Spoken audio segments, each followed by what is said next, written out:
దేవుని వాక్యంలో నుండి మనం ధ్యానం చేసుకుందాం.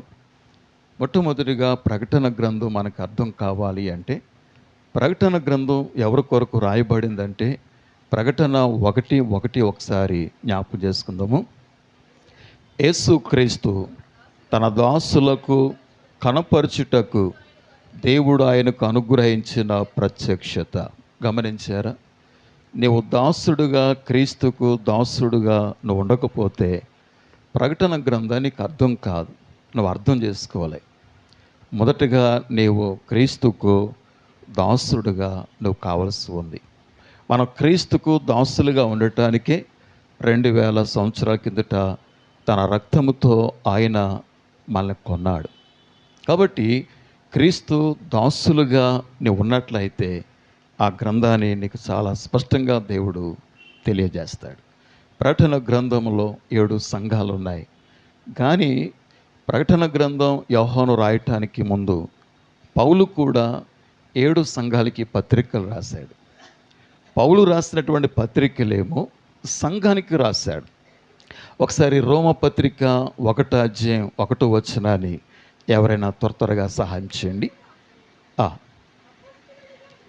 చదవాలి. దేవుని స్వార్థ నిమిత్తం ప్రత్యేకించబడిన వాడనైన పౌలు రోమాలో ఉన్న దేవుని ప్రియులకందరికీ, అనగా పరిశుద్ధులుగా ఉండుటకు పిలువబడిన వారందరికీ శుభమని చెప్పి వ్రాయున్నది. గమనించారా? పౌలు చాలా స్పష్టంగా ఇక్కడ మరి ప్రియులారా సంఘానికి రాస్తూ ఉన్నాడు. సంఘములున్న విశ్వాసులకు రాస్తున్నాడు. కానీ యోహాను అయితే ఎవరికి రాస్తున్నాడో తెలుసా? అదే ప్రకటన గ్రంథం 2 ప్రారంభ వచనం ఒకసారి జ్ఞాపకం చేస్తారు. ఎఫెసీలో ఉన్న సంఘపు దూతకు ఇలాగూ రాయము. గమనించారా? ప్రకటన గ్రంథంలో ఉన్న 7 సంఘాలకి రాయట్లా, సంఘములున్న విశ్వాసులకు రాయట్లా. ఎవరికి రాస్తున్నాడంటే సంఘపు యొక్క దూతకు, అనగా సేవకునికి. ప్రభునందు ప్రియ దేని బిడ్డలారా, సంఘానికి రాస్తా ఉన్నాడు. సంఘపు యొక్క దూతకు రాస్తా ఉన్నాడు. సంఘపు దూత ఎవరి చేతిలో ఉన్నారంటే యేసుక్రీస్తు యొక్క చేతిలో ఉన్నారు. కాబట్టి మనం గమనించవలసిన విషయం ఏంటంటే, యోహాను సువార్త కానీ, యోహాను 3 పత్రికలు కానీ, ప్రకటన గ్రంథం కానీ, ఇవి అన్నీ కూడా రాసింది ఎవరు అంటే అపుస్తులుడైనటువంటి యోహాను.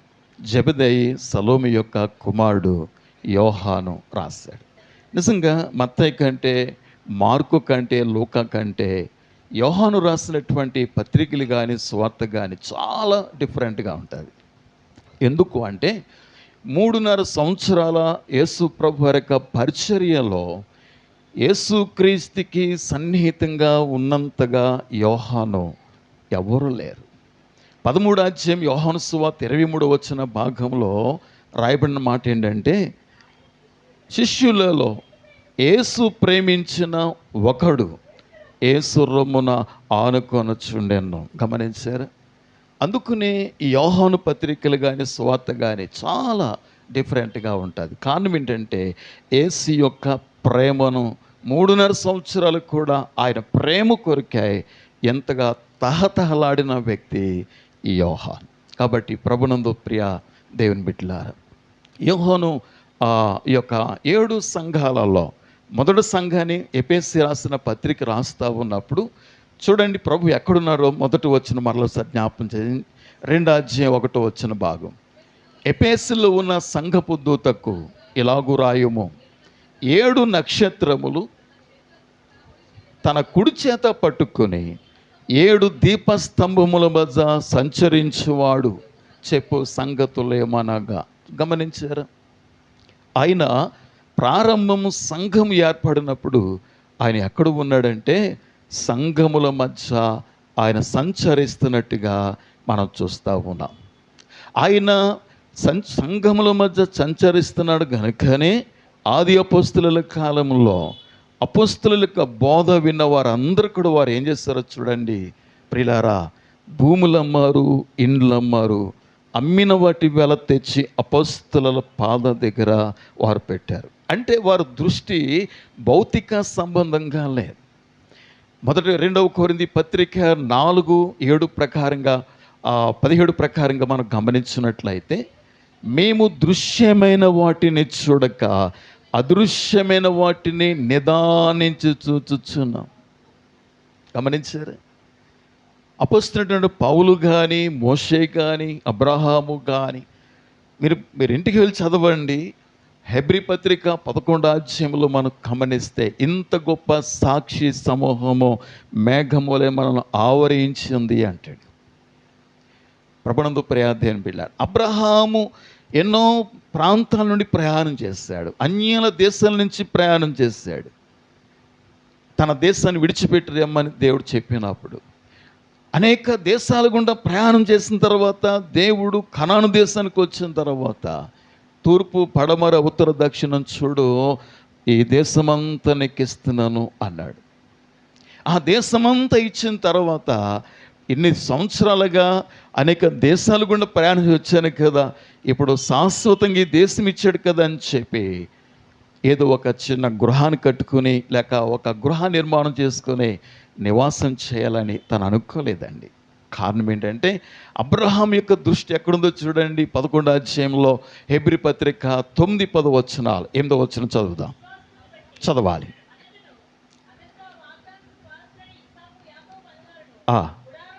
గుడారములో నివసించుచు అన్యుల దేశములో ఉన్నట్టుగా వాగ్దత్త దేశములో పరవాసులైరి.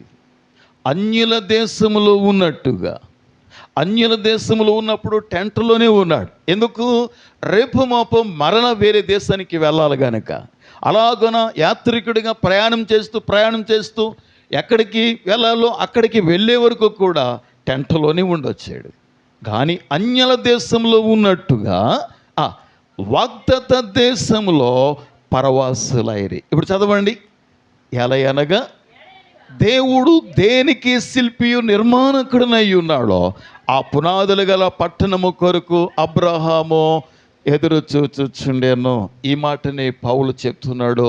మేము దృశ్యమైన వాటిని చూడక అదృశ్యమైన వాటిని, అంటే సంఘ ప్రారంభ దినాలలో సంఘం ఎంత ఆత్మీయంగా ఎదుగుతూ ఉండేదంటే, వారు భౌతికమైన వాటిని దృష్టించుకోకుండా అదృశ్యమైన వాటిని వారు చూడగలిగారు కనుక, ప్రియదేని బిడ్డలారా, అంతగా వారు సంపూర్ణ సమర్పణతో వారు జీవించారు. కానీ రాను ప్రియులారా, సంఘ ప్రారంభ దినాలలో సంఘముల మధ్య సంచరిస్తున్నటువంటి ప్రభువు ఆకారు సంఘంకి వచ్చేసరికల్లా, ప్రకటన గ్రంథం 3:20 వచనంకి వచ్చేసరికల్లా, ఇదిగో నేను తలుపు నొద్ద నిలుచుండి తట్టుచున్నాను. గమనించారా?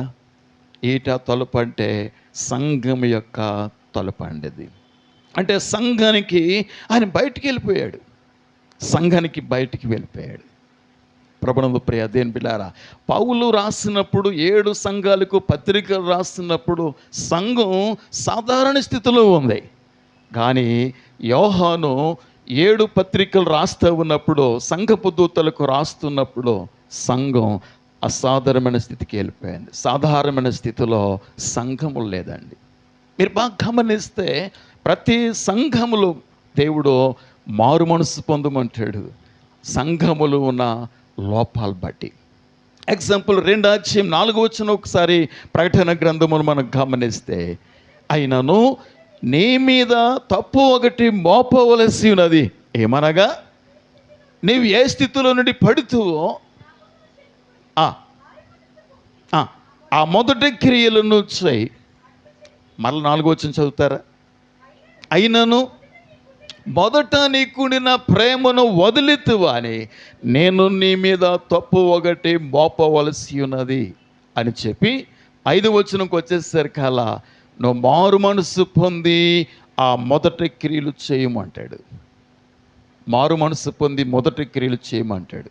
అంటే ఆ ఎఫెసు సంఘములో ఉన్న తప్పు ఏంటంటే, లోపం ఏంటంటే, మొదట ప్రేమ వదిలిపెట్టేయటం.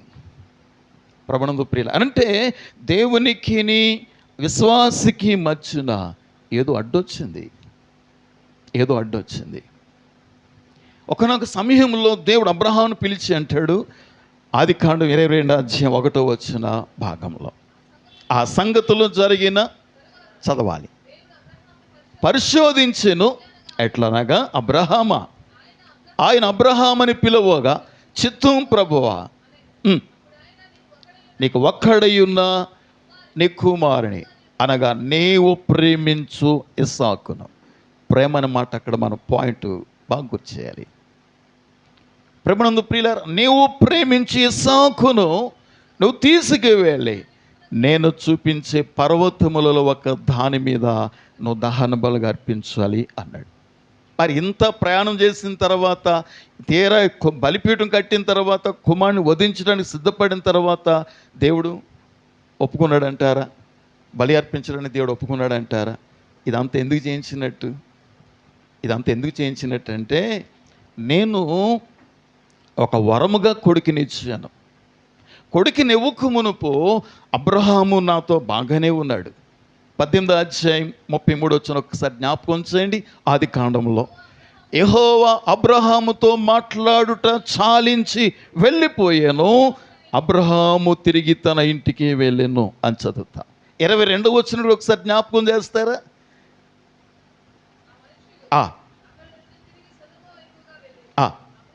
అబ్రహాము ఇంకా యెహోవా సన్నిధిలో ఉండెను. యెహోవా సన్నిధిని ఉండేను, ఇంకా యెహోవా సన్నిధిని ఉండేను. చూసారా, కొడుకుని ఇవ్వకమునుపు అబ్రహాము దేవునితో ఎటువంటి సంబంధం ఏర్పాటు చేసుకున్నాడు అనేది పరిశుద్ధాత్ముడు 18 చాలా స్పష్టంగా తెలియజేశాడు. 22 వచ్చేసరికల్లా 21 వచ్చేసరికల్లా అబ్రహాముకు దేవుడు చక్కటి అందమైన కుమారుడిచ్చాడు. ప్రియులారా, పాలు విడిచిన దినాన్ని అబ్రహాము చాలా గొప్ప విందు చేశాడట. 21 8-9 మనం గమనిస్తే, ఆ పిల్లవాడు పెరిగి పాలు విడిచేను, అబ్రహాము పాలు విడిచిన దినమున గొప్ప విందు చేశాను. ఎంత గొప్ప విందు చేశాడో మనకు తెలియదు. పాలు విడిచిన దినాన్ని గొప్ప విందు చేశాడు. అంతవరకు డౌటే. పాలు ఎప్పుడైతే విడిచాడో ఇక వీడు నా కుమారుడు అనుకున్నాడు. గొప్ప విందు చేశాడు. ఎప్పుడైతే గొప్ప విందు చేశాడో 22:1 భాగంలో ఆ సంగతులు జరిగిన తరువాతను మనం చదువుతున్నాం. ప్రియదేని బిడ్డలారా, ఇస్సాకును ఎప్పుడైతే పాలు విడిచినదిన అబ్రహాం గొప్ప విందు చేశాడో, ఈ దృశ్యాన్ని చూస్తున్నటువంటి దాసికి పుట్టిన కుమారుడైనటువంటి ఇస్మాయేల్ తట్టుకోలేకపోయాడు, భరించలేకపోయాడు. ప్రియులారా, భరించలేకపోయాడు.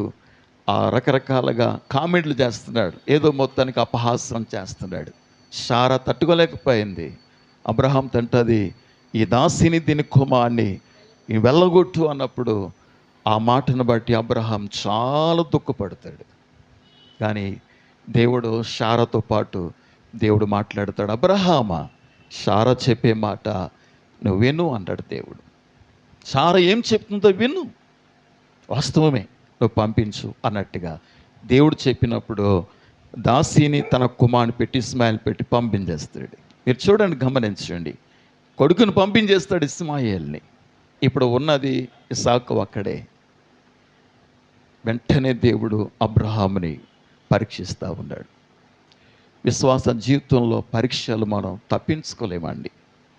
ఒకవేళ విశ్వాస జీవితంలో పరీక్షలు శ్రమలు తప్పించుకుంటున్నావు అంటే, నేను ఒక మాట చెప్పిన, నువ్వు రాజ్యములో లేవు. ఒకసారి ప్రకటన గ్రంథం 1:9 అని ఒకసారి జ్ఞాపకం చేస్తారు. మీ సహోదరుడును యేసును బట్టి కలుగు శ్రమలోను రాజ్యములోను సహనములోను పాలివాడనైన నేను అన్నాడు. యోహానను నేను అన్నాడు. మీరు గమనించారు, ఇక్కడ యేసును బట్టి కలుగు శ్రమలోను. ప్రియదేని బిడ్డలారా, క్రైస్తవ బిడ్డలకి ఎందుకు శ్రమలు వస్తాయి అంటే, యేసును బట్టి వస్తాయి, వాక్యాన్ని బట్టి వస్తాయి. యేసు కొరకును సాక్షిగా ఉంటే ఖచ్చితంగా నీకు వస్తాయి. ఎందుకో తెలుసా? మనం పరాయి రాజ్యంలో ఉన్నాం. ఈ లోకమంతా కూడా సాతాను ఆక్యుపై చేసుకున్నాడు. ఈ లోకరాజ్యమంతా సాతాను అధికారంలో ఉంది. క్రీస్తు రక్తము ద్వారా మనం ఈ లోకరాజ్యాన్ని బాప్తిస్మం అనే మరణంలో నుండి దేవుని రాజ్యంలోనికి మనం ప్రవేశించాం. అనగా ఈ లోక సాతాను రాజ్యము నుండి మనం ఎస్కేప్ అయిపోయాం, దేవుని రాజ్యంలోనికి వచ్చేసాం. ఒప్పుకుంటాడా సాతానుడు? ఒక దొంగ పోలీస్ చేతుల నుంచి ఎస్కేప్ అవుతూ ఒప్పుకుంటాడా? వెంటాడి వెంటాడి వెంటాడి. ఈ న్యూస్ ఆల్రెడీ మనం వింటూనే ఉన్నాం, టీవీలో చూస్తూనే ఉన్నాం, వార్తలు వింటూనే ఉన్నాక మరి అట్లా అయితే వాడు చేతుల నుంచి, వాడు రాజ్యం నుంచి ఎస్కేప్ అయితే వాడు చూస్తూ ఊరుకుంటాడు అనుకుంటున్నారా? ఏమాత్రం కూడా ఊరుకోడు. కాబట్టి దేవుడు అబ్రహాము హృదయములో ఉన్నది నేనా వరముగా ఇచ్చిన కొడుక. దేవుడు రియల్గా చూడాలనుకున్నాడు. ఒక రాజుగారు తన కుమారుణ్ణి ఒక ఒక వేటగాడు ఏం చేస్తాడంటే, ఒక అందమైన బంగారపు గువ్వలు దొరికినాయి. ఈ వేటగాడు అమ్మాలనుకోలేదు, కానీ వీటిని బహుమానంగా రాజుగారికి ఇస్తే బాగుంటుందని చెప్పి రాజుగారికి ఇచ్చాడు. అందుకు రాజుగారు తగిన బహుమతిని ఆ వేటగాడికి ఇచ్చాడు. ప్రియదేని బిడ్డలారా, ఒక రోజున ఈ రాజుగారు ముగ్ధుడై, ఈ బంగారపు గువ్వలను బట్టి చాలా ముగ్ధుడై తన యొక్క మరి బెడ్రూమ్లో ఒక పంజరం చేయించుకొని ఆ పంజరంలో పెట్టుకున్నాడు. ఒక రోజున చక్కగా ఉన్నాయి పంజరములో ఈ రెండు గువ్వలు కూడా ఆడుతూ ఉన్నాయి. రాజుగారు చాలా సంతోషిస్తూ ఉన్నాడు.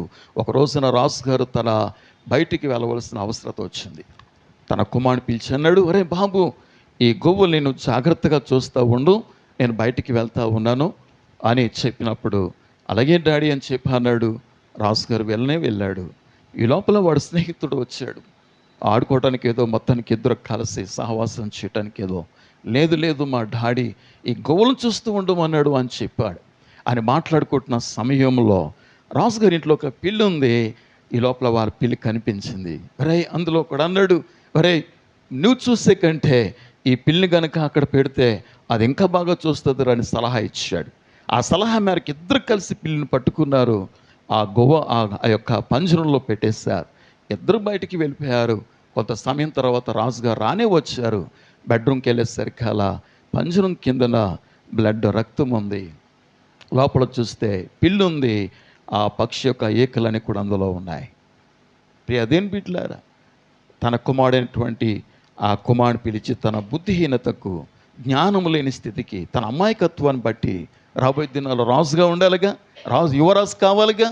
కాబట్టి వాడు తల నిమురుతూ ఒక మాట అంటాడు, నాయనా కుమారుడా, పంజరములో గువ్వలన ఉండాలి, పిల్లన ఉండాలి, రెండు కలిసి నివాసం చేయలేవు నాయన. దేవుడు అడుగుతా ఉన్నాడు, నేను ఉన్నానా, తన కొడుకున్నాడా అన్నట్టుగా రియల్గా చూడాలనుకున్నాడు దేవుడు. అందుకని దేవుడు చెప్పాడు, అబ్రహాముని పిలిచినప్పుడు వెంటనే చిత్తం ప్రభువా. గమనించారా, దేవుని స్వరం ఎంత వినటానికి ఎంత సిద్ధపాటు కలిగి ఉన్నాడండి అబ్రహాం. అందుకనే బైబిల్లో దేవుని స్నేహితుడనే అబ్రహాము పేరు కలిగి ఉన్నాడండి. దేవుని స్తోత్రం. ఈ రోజున నీవు నేను ఆయన స్వరాన్ని వినటానికి మనం సిద్ధంగా ఉన్నాం ప్రియులారా. అబ్రహాము వాలే ఆయన ఎప్పుడు పిలిచినా, ఏ టైంలో పిలిచినా మనం సిద్ధమైన ఆయన స్వరాన్ని మనం వినటానికి. యొక్క యోహాను ప్రకటన గ్రంథం రాయడానికి 3 స్థలాలు మారాడు తెలుసా, దేవుని ఆత్మ ద్వారా. మొట్టమొదటిగా ఒకసారి జ్ఞాపకం చేయండి, యోహాను యొక్క ప్రకటన గ్రంథం 1:9 ఒకసారి జ్ఞాపకం చేస్తారా? త్వరగా రావాలి. మీ సహోదరుడను చదవాలి. యోహానును నేను దేవుని వాక్యము నిమిత్తం, యేసును గూర్చిన సాక్ష్యము నిమిత్తం పద్మాసు ద్వీపమున పరవాసినైతిని, ప్రభు దినమందు ఆత్మవసరుడనై ఉండగా చాలు. మొట్టమొదటిగా ప్రభునందు ప్రియులారా ఏ స్థలానికి తీసుకురాబడ్డాడంటే పద్మాసు అనే ఒక ద్వీపానికి తీసుకురాబడ్డాడు. దేవుని ఆత్మ ద్వారా అక్కడ నడిపించబడ్డాడో, దేవుని యొక్క ఆత్మతో నిండుకున్నాడు యోహాను. దేవుడు తన యోహానుతో మాట్లాడుతూ ఉన్నాడు. రెండో స్థలం ఎక్కడికి వచ్చిందంటే 4వ అధ్యాయం ప్రారంభం వచ్చిన ఒకసారి జ్ఞాపకం చేస్తారా? చదవాలి. అదిగో పరలోకమందు ఒక తలుపు తెరవబడి ఉండెను, మరియు నేను చదవాలి. ఆ మాటలాడిన వాడు ఇక్కడికి ఎక్కిరమ్ము, జరగబోయే సంగతులను నేను నీకు కనపరుస్తాను. చాలు, ప్లస్ మారిందండి. మొట్టమొదటిగా రోమా సామ్రాజ్యంలో ఉన్నటువంటి యోహాను దేవుడు ఒక ప్రత్యేకమైన దర్శనం చూడడానికి, చూపించటానికి, ప్రకటన గ్రంథం రాయించటానికి ఒంటరిగా ఏ మనసు సంచారము లేని ఆ యొక్క పద్మాసు ద్వీపానికి తీసుకురాబడ్డాడు. అక్కడ నుండి ఎక్కడికి తీసుకురాబడ్డాడంటే పరలోకపు యొక్క ద్వారము దగ్గరికి తీసుకురాబడ్డాడు. పరలోక ద్వారం తెరవబట్టం చూస్తూ ఉన్నాడు. అక్కడ నుండి మళ్ళీ ఎక్కడికి తీసుకురాబడ్డాడో తెలుసా? 21వ అధ్యాయంలో 10వ వచనం ఒకసారి జ్ఞాపకం చేస్తారా?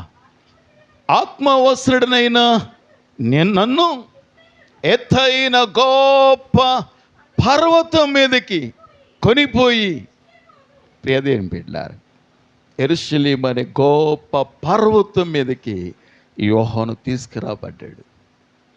ఆత్మలో నువ్వు జీవిస్తే మన స్థలాలు మారుతూ ఉంటాయి, మన స్థలాలు మారుతూ ఉంటాయి, మన అనుభవాలు మారుతూ ఉంటాయి, మన ఆత్మీయ స్థితి మారుతూ ఉంటుంది. ఒకే స్థలంలో పర్మనెంట్గా ఉన్నావా? ఆత్మీయ జీవితంలో ప్రియదేవుని యోహాను వాలే నువ్వు ఆత్మ ద్వారా నడిపించబడితే, చూడండి, క్రమేణా మొదటిగా జన సమూహంలో నుండి, పట్టణంలో నుండి ఒంటరిగా సంచారం లేని స్థలానికి తీసుకురాబడ్డాడు. క్రమేణా స్థలము నుండి పరలోక ద్వారం దగ్గర తీసుకురాబడ్డాడు. ఆ స్థలము నుండి ఇంకా ఎత్తైన పర్వతం మీదకి కొనిపోబడ్డాడు యోహాను. ప్రభునందు ప్రియులారా, ఈ అనుభవం మనకు ఉందా? పౌలు అంటాడు, కొలస్సీ పత్రిక 3వ అధ్యాయం 1వ వచన పాకులు మనం గమనిస్తే, మీరు క్రీస్తుతో కూడా లేపబడిన వారైతే పైన వాటినే వెదకండి. అక్కడ క్రీస్తు తండ్రి కుడిపార్శ్వమున కూర్చుండి ఉన్నాడు. మన దృష్టి పౌలు వాలే మేము దృశ్యమైన వాటిని చూడక అదృశ్యమైన వాటి చూడటం అంటే ఏంటంటే యేసుని చూడటం అండి. యేసుని చూడటం. ప్రతి సమస్యకు యేసులో పరిష్కారం ఉంది. ప్రతి సమస్యకు యేసు దగ్గరే మనకి పరిష్కారం ఉందా అండి? సమస్తము యేసుక్రీస్తులో ఇంక్లూడ్ అయ్యి ఉన్నాయి. బుద్ధి కానీ, జ్ఞానము కానీ, సర్వ సంపదలని ఎక్కడున్నాయండి? యేసుక్రీస్తులో గుప్తములై ఉన్నాయి. నేను ఒకనొక సమయంలో విశాఖపట్టణానికి, ప్రభునందు ప్రియులారా, మా అమ్మగారి విడిచి ఏనాడు కూడా నేను లేరు. తల్లి గర్భంలో ఉండగానే మా నాన్నగారు యాక్సిడెంట్లో చనిపోయారు. అప్పటికి 5వ నెల. అలాంటి పరిస్థితులలో సర్వము మా మదరే, మా అమ్మే. నేను హాస్టల్లో చదువుకుంటున్నప్పుడు ఒక రోజున మా అమ్మగారి మీద బాగా బెంగ తిరిగిపోయింది. ఆ సెలవు ఇవ్వట్లా చేయకుండా నేను వెళ్ళిపోయాను, ఎస్కేప్ అయిపోయిన ఇంటికి వెళ్ళిపోయాను. ఒక వారం తర్వాత మరలా హాస్టల్కి వచ్చారు. అప్పటికే నా పేరు లిస్టులో ఉంది. నా వల్ల చాలామంది ఎస్కేప్ అయిపోయారు. ఆ రోజున ప్రభునందు ప్రియులారా, వార్డెన్ గారు చాలా ఎత్తుగా ఉంటారు, చాలా లావుగా ఉంటారు. ఆయన ఎడం చేయ అలవాటు, ప్రతి పని చేయటానికి కూడా. ఇంత కారముక్క, ఇంత లావుగా ఉందండి. నా పేరు పిలిచారు. పిలిచిన తర్వాత లిస్టులో నేను పక్కకు వచ్చాను. అలా ఎంతమంది వచ్చారో తెలియదు, కానీ ఆ రోజున ఇలా చేపెట్టమన్నారు.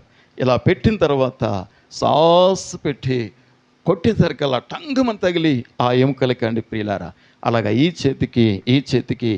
చేతికి తెల్లవారుసరికల్లా ఇంత వాసిపోయిందండి. అలా తల్లిగారిని విడిచిపెట్టలేని వ్యక్తిగా ఉన్నాను నేను. విశాఖపట్నానికి ఎలాగొచ్చా నాకే అర్థం కాదండి. 7వ తరగతి కంప్లీట్ అయ్యి 8వ తరగతికి వచ్చాను నేను.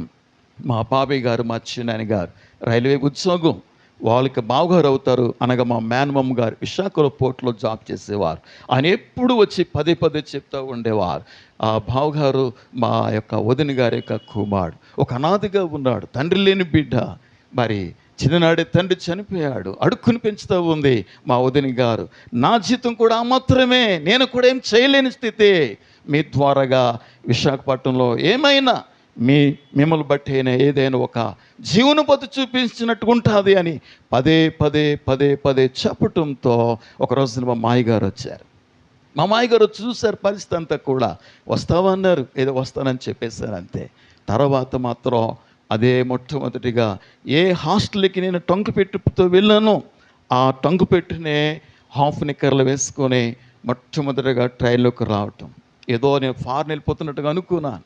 అవన్నీ అదే మొట్టమొదటి ట్రైన్ ఎక్కటం నేను ఎక్కడో పల్లెటూరులో ఉన్నటువంటి వ్యక్తిని. ప్రభునందు ప్రియ దేవుని బిడ్డలారా, ఆ చిన్న టంకుపెట్టుతో నేను విశాఖపట్నానికి రావటం జరిగిందండి. ప్రభునందు ప్రియులారా, ఆ రోజు నుండి ఈ రోజు వరకు కూడా క్రమేణా నా స్థితిగతులను దేవుడు మారుస్తూ ఈ రోజున అసలు దేవుని ప్లాన్ ఏంటంటే విశాఖపట్నానికి ఒక పరిచారకుడు ఉండటం. అది దేవుని హృదయంలో ఉన్న ఆలోచన. చాలా చాలా కాలం వారు గృహంలో ఉన్నాను. ఆ పరిస్థితులన్నీ కూడా మారిపోయినాయి. ఇంట్లో ఉంటే కుమారుడితో సమస్య. ఒకరోజు నేను అద్దెకెళ్ళిపోయాను బయటికి బర్మా క్యాంప్లో. ఒకరోజు నేను మా ఇంటికి వచ్చాన్నారు. ఒరే నా వల్ల వచ్చావురా, నీకేమైనా అయితే పోలీసులను పట్టుకుంటారా అన్నారు. నేనేం చేయాలి నాకు అర్థం కాలా. అట్లా దాని అర్థం ఏంటి? మళ్ళీ ఊరు వెళ్ళిపోవాలన్నట్టుగా ఏంటో మొత్తానికి. అలా కొన్ని దినాలైన తర్వాత వాళ్ళ అమ్మాయి మెచ్యూర్ అయింది. మళ్ళీ నా దగ్గరికి వచ్చారు. ఒరే ఫంక్షన్ చేయాలి, కార్యం చేయాలి, అంతా నువ్వే చూడాలి అని చెప్పి అన్నారు. మరలా వెళ్ళటం జరిగింది. మరలా వాళ్ళ అబ్బాయితో కొంత సమస్య అక్కడ ఏర్పడింది, గొడవ అయింది, కొట్టడం జరిగింది. ఒక నిర్ణయానికి వచ్చారు మా మేనమామ గారు. ఎలాగ మరి ఆయన త్వరగా వచ్చాను. ఒరే నువ్వు వెళ్ళిపో, ఏమైనా కాల్ లెటర్లు వస్తే నీకు పంపిస్తాను అన్నారు. సరే, అప్పటికి నాకు ఒక పాస్పోర్ట్ ఉంది. మా చిన్నాన్న గారి యొక్క అన్నగారి కుమారుడు విదేశాలకి వెళ్ళి చాలామందిని విదేశాలకు తీసుకువెళ్ళాడు. ఒకరోజు నేను నన్ను కూడా తీసుకువెళ్తానని ఆయన హామీ ఇచ్చాడు. నా అంతటి నేనుగానే హైదరాబాద్కి వెళ్ళి పాస్పోర్ట్ చేయించుకున్నాను ఒక ఎగ్జామ్కి వెళ్ళి. ప్రియులారా, ఇప్పుడు నా ధైర్యం ఏంటంటే నా చేతిలో పాస్పోర్ట్ ఉంది. నేను ఏ విధంగా అయినా సరే ఇంటికి వెళ్ళినట్టుగా వెళ్ళి నేను ముంబై వెళ్ళిపోవాలి. ముంబై నుండి ఎందుకు నా భారం అంతా ఏంటంటే నా తల్లి ఎలాంటి పరిస్థితుల్లో నన్ను పెంచుందో, ఆమె పొలంకి వెళ్ళి వచ్చేసరికల్లా మా తల్లి చేతులు ఎలాగుండో తెలుసండి, కుష్ఠరోగుల యొక్క చేతులు ఎలాగుంటాయో అలాగుండే. ఏంటమ్మా అంటే, అవునరా ఆ మట్టిలో చేతులంతా తినేసేరా అని ఆమె బాధల్ని చూసి వాడిని ప్రియ దేవుని బిడ్డలారా, ఏమైనా నా తల్లి నేను బాగా చూడాలి, బాగా పోషించాలి అని నాకు ఒక భారం ఉండిపోయిందండి. అందుకు నేను ఈ పాస్పోర్ట్తో ఫారెన్ వెళ్ళిపోవాలనే ప్లాన్తో నేను అన్ని తట్టబుట్ట అన్ని పట్టుకుని వెళ్ళిపోయిన సామాన్లన్నీ కూడా. సరిగ్గా మా అమ్మగారికి దొరికిపోయాను. ఇంకా ఊరాళ్ళందరికీ చెప్పడం మొదలెట్టింది, ఏమండి ఈడు దేశాలంటే వెళ్ళిపోతాడట, నన్ను విడిచిపెట్టి నా పరిస్థితి ఏమిటని చెప్పి. అంటే ఇప్పుడు పెళ్ళి అన్నమాట అండి. అలాగున మా పెళ్ళి అంటున్నావు, నా బ్రతుకు నేను బ్రతకలేను. ఇప్పుడు అటు నేను సిటీకి పని చేయలేను, ఇప్పుడు పల్లెటూరు గ్రామంలో కూడా నేను పని చేయలేను. నా అంతటి నేను బ్రతకలేని స్థితిలో ఇప్పుడు పెళ్లి చేసుకుంటే ఎట్లా అంటే, మొత్తానికి అక్కడ నాకు స్టడీ చెప్పిన వ్యక్తి, నన్ను ఆత్మీయంగా పాఠాలు నేర్పించిన వ్యక్తి, నా ఆత్మీయ తండ్రి ఒక పావులు గారు. ఆయనే మరి నేను చేసుకున్న మేరీ గోల్డ్ అనే ఆ యొక్క నా భార్య. ఆయన పదే ఒక రోజున నేను తన హాస్పిటల్లో అక్కడ నర్సుగా ఉండేది, పనిచేస్తూ ఉండేది. అక్కడ నేను ఒక రోజున వెళ్ళాను. నేను వెళ్ళిన తర్వాత ఆ టైంలో వర్షం, తనతో మాట్లాడిన తర్వాత మా ఆత్మీయ తండ్రి యొక్క తల్లిగారు మాత్రం ఒప్పుకోవాలా. ఎందుకంటే మీరు పేదవాళ్ళు, అంతకంటే వారు పేదవాళ్ళు, ఊరందరూ కూడా మమ్మల్ని ఏం చేస్తారు, తినేస్తారు ఇంకా అని చెప్పి నన్ను పిలిచి, బాబు అలా కాదు, ఫలానా తుర్తాల దగ్గర ఒక ప్రాంతం ఉంది, ఆ యొక్క ప్రెసిడెంట్ గారు వాళ్ళ అమ్మాయి, ఒకసారి మీరు వెళ్ళి చూడండి అన్నారు. అలాగే అని చెప్పి నేను ఒకరోజు నా సైకిల్ వేసుకుని వెళ్తూ ఉన్నాను. కానీ ఎందుకో నా ఆత్మ ప్రేరేపణ కలగట్లా, నేను ముందుకు వెళ్ళలేకపోతున్నాను. ఇంకా దేవుడు నిర్ణయం చేసిన తనే చేసుకుంటాను అని చెప్పి. తన కుటుంబ పరిస్థితి ఎట్లాగో తెలుసండి ప్రియులారా, ఒక ఆమె, ఒక చెల్లేమో మోగది, ఒక చెల్లేమో మానసిక వికలాంగ్. ఆ కుటుంబంలో నేను చేసుకున్న నా భార్య తన మాత్రమే కొంచెం జ్ఞానవంతురాలుగా ఆ కుటుంబాన్ని చక్కబెట్టే వ్యక్తిగా తను ఉండేదండి. దేవుని యొక్క ఏర్పాటు. నిజంగా ఆమె కాకపోతే ఈరోజు ఇంత సేవ అనేది నేను చేస్తూ ఉండేవాడిని కాదండి. ఈ సేవంతటికి నా వెనక నా భార్య చాలా సహకారం అని, చాలా ప్రార్థన అని, చాలా సపోర్ట్ అని. నేను ఎంత ఖర్చు పెడతానో కూడా తనకు తెలియదండి. ఏం చేస్తానని కూడా ఒక్క పైసా ఈనాడు కూడా అడగదండి. ప్రభునందు ప్రియులారా, నేను బర్మా క్యాంపులో ఉన్నప్పుడు ఇన్స్టాల్మెంట్ మీద పెళ్ళైన కొత్తలో ఒక సారీ కొన్నానండి. ఆ సారీ ఇన్స్టాల్మెంట్ తీర్చడానికి ఎంత టైం పట్టిందో ఈ రోజుకి కూడా తను బట్టలు కొనమని ఏనాడు కూడా నన్ను అడగలేదండి. నిజంగా ఆమె కట్టే చాలా వస్త్రాలు కూడా మరి విలువైనవి. జోషియం గారు, నన్ను ఫ్యామిలీ నిజంగా ఆ కుటుంబములు ఒక కుటుంబముగా మమ్మల్ని కూడా వారు చేర్చుకొని వారి ఏడల వారు మా పట్ల చూపిస్తున్న ప్రేమకు నేను ఎన్నడూ కూడా మరవలేను. ఆయన ఫ్యామిలీ అంతా కూడా నా గుండెలో ఉన్నారు. ఈరోజు ఆనంద్ కుమార్ గారి యొక్క బర్త్డే అని ఉదయకాలం మా పాప ఇందాక చెప్తా ఉంది. నిజమేనండి, ఆయన మరి నిజంగా మాకు ఎంతగా మొట్టమొదటిగా పెనేలు గారు వారు తీసుకొచ్చారు. ఒక్కసారి ఆనంద్ కుమార్ గారితో పరిచయం చేశారు. ఆ పరిచయం ఈ రోజుకి కూడా మరి కుటుంబంతో ఆ రోజున మరి అయ్యగారు వాక్యం చెప్తూ ఉంటే నేను చక్కగా వారి వెనక ఉండి చాలా మరి ఆ సహవాసంగా గడిపిన దినాలు నేను ఎప్పుడు కూడా జ్ఞాపకం చేసుకుంటూ ఉంటాను ప్రియులారా. అలాగున మరి ఈ రోజున దేవుడు దాని ప్లాన్ ఏంటంటే నేను విశాఖ మహానగరంలో ప్రభునందు ప్రియులారా వారి ఆయన నన్ను ఉపయోగించుకోవటానికి ఒకానొక సమయంలో ఏ విశాఖపట్నానికి తేవటం జరిగింది. దేవుడి రోజున ఈ స్థాయికి తీసుకొచ్చాడంటే ఆయనకి ఎంత కృతజ్ఞుడిగా నేను ఉండాలో ప్రభునందు ప్రియుల ఆయనకి ఎంత నేను రుణాన్ని నిజంగా ఆయన ఎప్పటికీ కూడా నా రుణాన్ని నేను తీర్చుకోలేను ప్రియులారు. కాబట్టి అబ్రహామును దేవుడు పరిశోధించినప్పుడు అబ్రహాము ప్రియులారు అక్కడ మీరు గమనించండి, తెల్లవారినప్పుడు అని రాయబడిందండి. తెల్లవారినప్పుడు ఒకసారి మాట సహాయం చేస్తారా? 3వ వచన భాగంలో తెల్లవారినప్పుడు అబ్రహాము లేచి గాడిదకు గంత కట్టి పనివారితో 2 తీసుకుని ఇసాకును వెంట పెట్టుకుని దహన బలి కొరకు కట్టెలు చీల్చి లేచి దేవుడు తనతో చెప్పిన చోటికి రాత్రి సమయంలో ఒక అర్ధరాత్రి సమయంలో నీకు ఫోన్ కాల్ వస్తుంది, సేవకుడినండి తెల్లవారి సరికల పలానా చోటికి వెళ్ళాలంటే ఐఎమ్ రెడీ, నువ్వు చెప్పగలవా? నేను రెడీ అని చెప్పగలవా? అలా చెప్పగలిగిన వ్యక్తి ఇక్కడ మనకు కనిపిస్తున్నాడు, అతడే అబ్రహాం. తెల్లవారినప్పుడు అన్నమాట రాయబడింది. అంటే రాత్రి ఎప్పుడు చెప్పాడో ప్రభు ఎప్పుడు బాధ్యత అప్పగించాడో.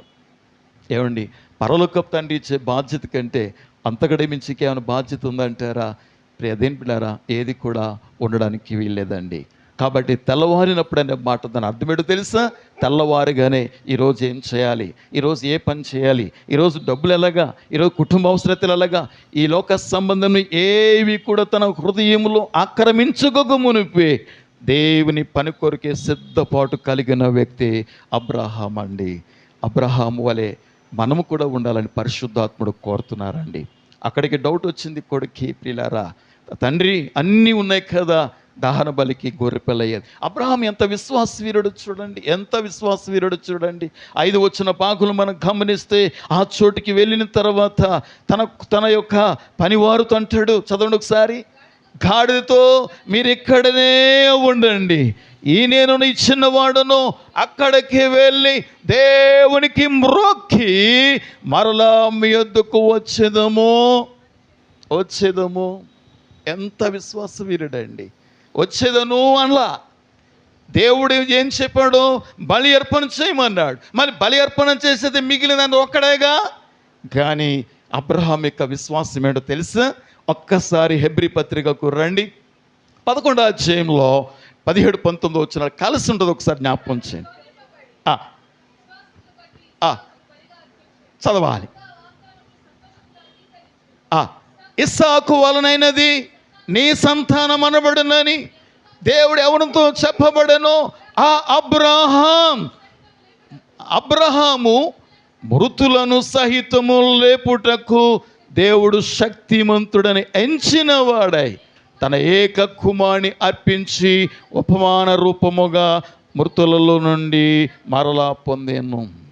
ఈ మాట చెప్పడానికి చదవడానికి ముందు ఇంకొక మాట జ్ఞాపకం చేసుకుందామా? రోమపత్రిక 4వ అధ్యాయం ఒకసారి 19 వచ్చిన ఒకసారి జ్ఞాపకం చేస్తారా? స్పీడ్గా రండి. విశ్వాసమందు బలహీనుడు కాక రమారమి 100 ఏండ్ల వయసు గలవాడయ్యుండి అప్పటికి తన శరీరము మృతతుల్యమైనట్టును శారా గర్భము మృతతుల్యమైనట్టును. గమనించారా ప్రియదేని బిడ్డలారా? దీనినే హెబ్రీ గ్రంథకర్త ఈ విధంగా తెలియజేస్తాడు.